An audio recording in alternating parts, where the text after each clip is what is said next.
ভাই আমি তো হাসপাতাল কর্তৃপক্ষ না। সলিউশনটা আপনাদের কাছেই আছে, আপনাদেরকেই বসে সলিউশনটা বের করতে হবে। কি কারণে আমাদের পোস্ট গ্রাজুয়েট ট্রেনির সংখ্যা অনেক বেশি, আমাদের ওয়ার্ডগুলোতে পোস্ট গ্রাজুয়েট ট্রেনির সংখ্যা অনেক বেশি। তাহলে এটা সলিউশনটা কি? 81তম ডিএমসি ডে উপলক্ষে বাংলাদেশের স্বাস্থ্য ব্যবস্থার আধুনিকায়নে ডিএমসিয়ানদের ভাবনা শীর্ষক উন্মুক্ত আলোচনা সভায় মাননীয় প্রধানমন্ত্রী জনাব তারেক রহমান এমপি এবং আমাদের শ্রদ্ধেয় সিনিয়র প্রখ্যাত কার্ডিওলজিস্ট ডাক্তার জোবাইদুর রহমানকে আমাদের মাঝে পেয়ে আমরা ঢাকা মেডিকেল কলেজ পরিবার অত্যন্ত উচ্ছ্বসিত।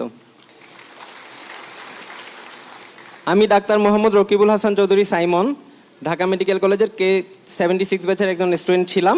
সদ্য আমার ইন্টার্নশিপ শেষ করেছি। মাননীয় প্রধানমন্ত্রী বাংলাদেশে প্রতি বছর 10,000 জন নতুন ডাক্তার স্বাস্থ্যক্ষেত্রে আসছে, আমিও তাদের মধ্যে একজন। আমি একজন নতুন ডাক্তার, সদ্য ইন্টার্নশিপ শেষ করেছি। ইন্টার্নশিপের অভিজ্ঞতা থেকে যদি বলতে চাই, ঢাকা মেডিকেল কলেজে ইন্টার্নশিপ করা অত্যন্ত একটি সৌভাগ্যের ব্যাপার, অনেক কিছুই আমরা শিখেছি। কিন্তু এর বাইরেও আমি বলতে চাই যে আমাদের ঢাকা মেডিকেল কলেজে অনেক পোস্ট গ্রাজুয়েট ট্রেনির সংখ্যা অনেক বেশি হওয়ার কারণে অনেক সময় আমরা ইন্টার্নরা কাজ করার সুযোগটা যথাযথভাবে পাই না। তো আমাদের ইন্টার্নদের কাজ করার সুযোগটা যথাযথভাবে আরও যাতে বাড়ানো যায়, আরও যাতে আমরা শিখতে পারি, এই ব্যাপারে আপনার একটু সহযোগিতা কামনা করছি। কেন পান না, কি কারণে? আমাদের পোস্ট গ্রাজুয়েট ট্রেনির সংখ্যা অনেক বেশি, আমাদের ওয়ার্ডগুলোতে পোস্ট গ্রাজুয়েট ট্রেনির সংখ্যা অনেক বেশি। তাহলে এটা সলিউশনটা কি? এটা সলিউশন হচ্ছে ইন্টার্নদের প্রতি আরেকটু বেশি ফোকাস দিতে হবে এবং এদের কাজ করার সুযোগটা আরেকটু বাড়াতে হবে। কে করবে এটা? এটা হাসপাতাল কর্তৃপক্ষকে। এটা ভাই আমি তো হাসপাতাল কর্তৃপক্ষ না। সলিউশনটা আপনাদের কাছেই আছে, আপনাদেরকেই বসে সলিউশনটা বের করতে হবে, তাই না? জি স্যার। তাই তো নাকি? জি স্যার। আমি তো তাই বুঝলাম। জি স্যার। ধন্যবাদ। মাননীয় প্রধানমন্ত্রী, আরেকটা বিষয় আমি বলতে চাই। একজন সদ্য ইন্টার্ন শেষ করা ডাক্তার হিসেবে আমি যেহেতু দেশকে ভালোবাসি, দেশের মানুষের সেবা করতে চাই, সেক্ষেত্রে আমার হয়তো বিসিএস এর প্রিপারেশন নেওয়া লাগছে অথবা পোস্ট গ্রাজুয়েশনের প্রিপারেশন নেওয়া লাগছে। এবং ইন দ্য মিন টাইম এই দুইটা কোনোটাই হওয়ার আগে আমাদের অনেকেরই ফাইন্যান্সিয়ালি চিন্তা করলে নন গভর্নমেন্ট বিভিন্ন চাকরি করা লাগে। এখন এইসব নন গভর্নমেন্ট চাকরির ক্ষেত্রে আমাদের কর্মপরিবেশ, কর্মঘণ্টা, ভাতা কোনোটাই তেমন সন্তোষজনক না। আমি নিজেও অনেক জায়গায় নন গভর্নমেন্ট চাকরির জন্য গিয়েছি এবং ওনারা যেই ভাতা এবং কর্মঘণ্টা অফার করেছে এটা খুবই শোচনীয় ছিল।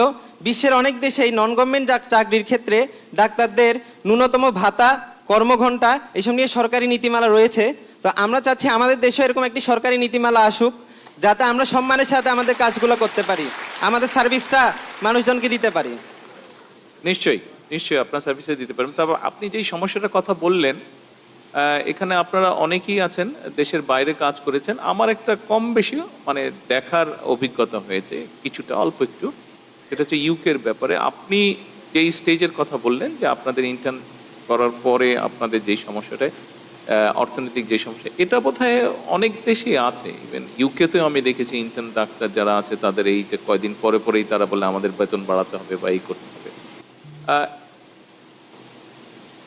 এটা আসলে আপনি শুধু ডাক্তারদের ক্ষেত্রেই নয়, এটা বোধহয় সব পেশার ক্ষেত্রেই হয়। প্রথম শুরুতে কি সমস্যাটা একটু থাকে, এই যুদ্ধটা কোনোভাবে আপনি যুদ্ধ করে উতরে গেলে বাকিটা তো আরামসে চলবে। তো সেই জন্য আসেন, এটাকে আমরা অ্যাড্রেস করব। অবশ্যই হয়তো একটু সময় লাগবে, ততদিন পর্যন্ত একটু কষ্ট হয়তো করতে হবে।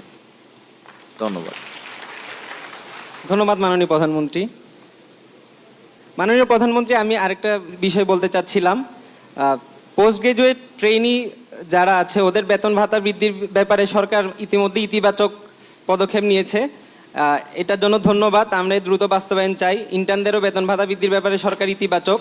কিন্তু আমার কথাটা হচ্ছে যে আমরা প্রায়ই শুনি যে আমাদের অনেক পদ ফাঁকা রয়েছে জেলায়, উপজেলায়, অনেক ডাক্তার দরকার। কিন্তু বিষয়টা হচ্ছে যে বিসিএস স্বাস্থ্য ক্যাডারে সুপারিশ হওয়ার পর গ্যাজেট হয়ে চাকরিতে জয়েন করার মাঝখানে একটা লম্বা সময় আমাদের বসে থাকতে হচ্ছে। এই সময়টা আমি মনে করি যে আমাদের সাধারণ জনগণও চিকিৎসা সেবা থেকে বঞ্চিত হচ্ছে, আবার আমরা ডাক্তাররাও যারা বসে আছি ওদের হচ্ছে যে কেরিয়ার প্ল্যানিংও একটু সমস্যা হয়ে যাচ্ছে। এই জিনিসটা একটু যদি দ্রুত করা যেত, বিশেষ করে স্বাস্থ্য ক্যাডারের ক্ষেত্রে, তাইলে মনে হয় একটু দেশের মানুষের সেবা পেতে সুবিধা হতো। মাননীয় প্রধানমন্ত্রী, আপনার এটা নোট করা হলো, এটা দেখব কিভাবে টাইমটাকে শর্ট করা যায়। ধন্যবাদ মাননীয় প্রধানমন্ত্রী।